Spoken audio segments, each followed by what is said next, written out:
지금 이 영상을 보고 계신 당신은 아마도 탈모 초기일 확률이 굉장히 높습니다. PD님, 길을 걷다 보면 혹은 지하철을 타다 보면 머리숱이 가운데가 적은 탈모인 아닌 탈모인 분들을 자주 보잖아요. 네. 예를 들어서 지하철에 남자분들 앉아 있는데 내가 앞에 이렇게 서서 있으면은 보기 싫은데 보입니다. 그냥 이건 탈모일까? 탈모 초기인가? 아닌가? 잘 모르겠네 하는 경우 있잖아요. 네, 맞아요. 근데 그렇게 생각하시는 그분도 역시나 탈모가 찾아오실 수 있는 거예요. 원래부터가 숱이 가느다랗고 집안 내력이 이마가 위아래로 넓은 분 있죠? 니콜라스 케이지 같이. 네. 그리고 아버지, 큰아버지가 탈모셨던 분들, 평소에 두피에 열과 땀이 많은 분들 있죠? 비오도 쏟아지는 분들. 그런 분들이 다들 탈모의 위험 인자를 한두 개씩은 갖고 있는 겁니다. 하지만 탈모가 왜 빨라지는지 그 원인을 알고 내가 정말 탈모 초기인지 알 수 있다면 빨리빨리 예방법과 해결법도 찾을 수 있겠죠. 그래서 오늘은 본격적으로 탈모에 대해서 이야기해 볼까 합니다. 근데 원장님, 저도 여기 정수리 쪽에 살짝 비었는데 저도 탈모인가요? 정확하게 어디서부터 탈모인지 좀 기준이 궁금합니다. 그래서 오늘 PD님 두피 진단기를 찍으셨죠? 네. 피부과 병원에 오시면요, 두피 탈모인지 진단해주는 두피 정밀 진단기라는 게 있어요. 자, PD님 정수리시고요. 확대해서 보면은 이렇게 단위 면적당 머리숱이 몇 개가 나는지, 그 숱의 평균 두께는 얼마인지 수치화해서 보여줍니다. 만일 정수리에 있는 머리숱 밀도나 두께가 다른 부위에 비해서 현저하게 낮을 경우 확실하게 탈모인지 진단을 내릴 수가 있죠. 근데 이런 거 말고 그냥 러프하게 내가 탈모인지 아닌지 알려면요, 샤워를 하시고 가르마 타듯이 이렇게 손으로 좌우로 천천히 넘기면서 보시면은 전보다 휑하고 비어 보이는 느낌이 든다면 그게 바로 탈모 초기일 확률이 높은 거죠. 네, 근데 신도 탈모는 못 막는다고 하잖아요. 진짜로 탈모가 완치가 안 되는 건가요? 맞죠. 신도 탈모는 못 막는데요. 이걸 보세요. 그리스 신화에 나오는 제우스의 아들 카이로스도 이렇게 정수리에 탈모가 있잖아요. 탈모가 없는 사람은 그 심정 모를 거예요. 거울로 봤을 때 탈모끼만 보여도 남자분 경기 일으키면서 굉장한 공포에 떨게 됩니다. 특히나 이제 결혼 정년기 30대 전후반인 경우는요, 여성분들이 결혼 상대를 고르면서 자주 실망하는 요소를 나타낸 이 표에서도 탈모가 25.2%로 2위 랭크돼 있죠. 네.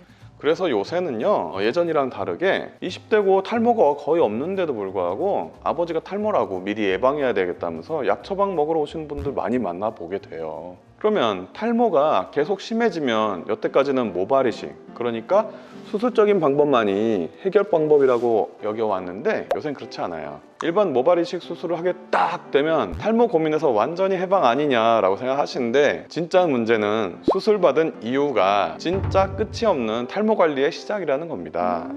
여기 이 사진을 보세요. 10년 전에 모발 이식을 정수리랑 이마 쪽에만 심었던 외국인 분인데 이후 제대로 관리를 안 하고 방치하니까 이식을 안 한 부위에 머리가 다 빠져버려서 결국 이식된 모발 부위만 우스꽝스럽게 남게 된 모습, 이런 걸 아일랜드 헤어 현상이라고 하는데요. 이 사진을 보면 탈모는 모발 이식 수술로 종결되는 게 전혀 아니라는 걸 알 수가 있죠. 이럴 바엔 차라리 탈모는 초기 때부터 미리미리 관리를 하고 약도 필요하면 먹음으로써 자기 모발을 최대한 오랫동안 건강하게 유지하는 것이 가장 중요하다는 겁니다. 그래서 저희 병원 같은 경우는 진작에 비수술적인 탈모 관리법으로 돌렸기 때문에 모발 이식 수술을 받으신 분들, 탈모가 생기려는 분들의 탈모 치료를 해드린 지 오래됐습니다. 원장님, 조금 더 근본적으로 들어가서 탈모는 대체 왜 생기는 거예요? 크게 세 가지만 기억하시면 되세요. 먼저 1번, 남자니까. 동양인의 남자는 20% 내외, 서양 남자들은 최대 35% 정도가 탈모가 예정되어 있다고들 말합니다. 아랍 사람들은 아예 터번으로 가리고 다녀서 집계가 잘 안 되는데 아마도 엄청 많겠죠. 아버지가 탈모면 나도 탈모일 확률은 그래서 높습니다.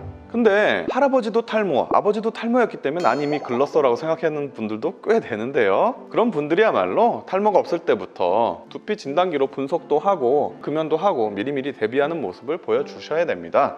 그다음 두 번째, 두피에 원래부터 땀이 많아요. 여름에 더 땀이 많아요. 그런 분들은 관리를 진짜 잘 하셔야 됩니다. 이런 분들 보면은 모공이 큰 거야. 그럼 머리숱도 굵거든요. 그러니까 원래는 많아. 그리고 두꺼운 사람인데 그냥 뭐 나는 자신 있어 하고서 이제 관리 잘 안 하고 방치하는 거죠. 근데 그런 분들 이렇게 자세히 들여다보면요, 정수리를 보면 다른 데 비해서 모발 굵기가 얇아져 있어요. 그래서 가능하다면은 하루에 3번이라도 샴푸하셔야 돼요. 근데 밖에 나와 있고 그럼 그게 실천하기가 쉽지 않죠. 그래서 꼭대기가 많이 가늘어지고 나서야 두피나 탈모 관리의 중요성을 절감하시는데 아직 늦지 않았습니다. 있는 거라도 지키셔야죠.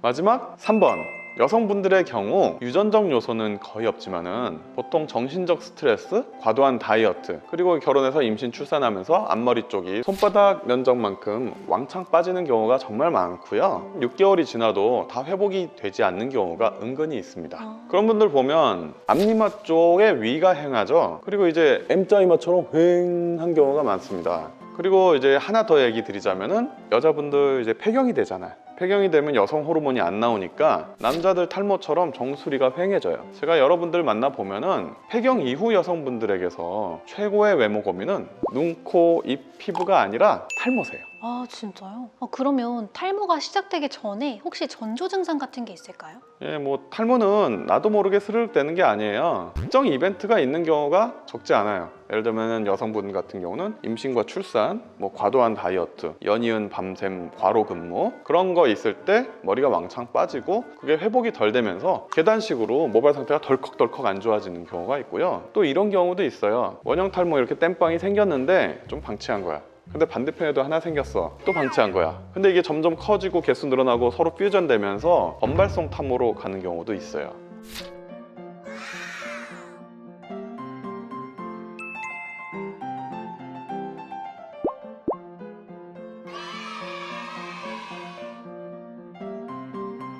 그리고 중학생 때부터 지루성 두피염이 있다, 근질근질 심하다라고 했다가 치료를 하지 않았는데도 어른이 됐으니까 마치 여드름이 어른 되면 없어지듯이 완치됐다고 생각하시는 분들 정말 많은데 아닙니다. 그래서 두피에 원래 열과 땀이 많은 분들은 지루성 두피염이 있을 확률이 있고요. 나는 딴 건 몰라도 머리숱만큼은 걱정 없어 라고 방심하고 이제 흡연하고 음주하고 무리하고 그러시다가 어느 날 미용실 언니들이 정수리 머리를 만질 때 자꾸 탈모라고 지적을 해서 비로소 오게 되는 경우가 은근 있다는 거예요.